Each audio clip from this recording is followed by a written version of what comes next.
आज आपण आंब्याचा शिरा बनवणार आहोत, तरी त्यासाठी लागणारे साहित्य बघूया। 1 वाटी बारीक रवा, त्याच वाटीने 2 वाटी दूध,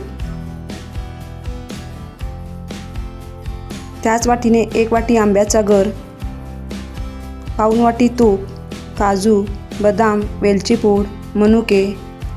सगळ्यात पहिला एका शेगडीवर पातेलं ठेवून त्यामध्ये 2 वाटी दूध घालून घ्यायचं आणि बारीक गॅसवर दूध उकळायला ठेवायचं। दुधाला उकळी येईपर्यंत रवा भाजण्यासाठी दुसऱ्या शेगडीवर कढई ठेवून त्यामध्ये तूप घालून घ्यायचं। तूप पूर्ण विरघळल्यानंतर त्यामध्ये रवा घालायचा आणि मीडियम गॅसवर रवा चांगला खमंग भाजून घ्यायचा। रवा भाजताना गॅसची फ्लेम मीडियमवरच ठेवायची, म्हणजे आपला रवा छान भाजला जातो आणि शिरा मोकळा होतो। 5 ते 6 मिनिटांनी रवा चांगला खमंग भाजत आल्यानंतर त्यामध्ये काजूचे काप, बदामाचे काप घालायचे, म्हणजे काजू बदाम वेगळे तळून घ्यायची गरज पडत नाही, त्यामध्येच छान भाजले जातात आणि खायलासुद्धा छान लागतात। आता यामध्ये 1 वाटी आंब्याचा गर घालायचा। थोडंसं मिक्स करून लगेच आपण उकळायला ठेवलेलं दूध घालायचं। दूध घालताना एकदम घालायचं नाही, सुरुवातीला निम्मं दूध घालून चांगलं मिक्स करून घ्यायचं।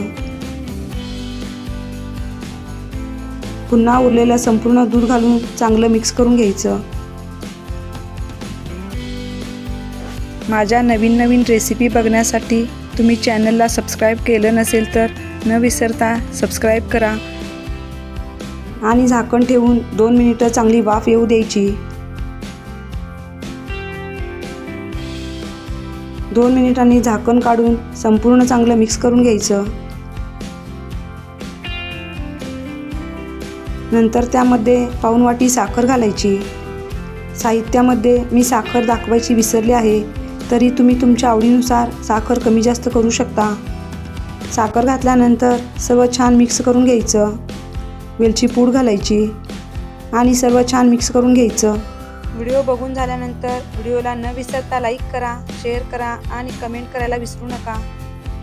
सर्व चांगलं मिक्स करून झाल्यानंतर कढईवर झाकण ठेवून 1 ते 2 मिनिटं शिरा वाफवून घ्यायचा। नंतर झाकण काढून चांगलं मिक्स करून घ्यायचं।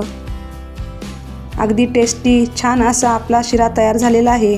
आता गॅस बंद करायचा।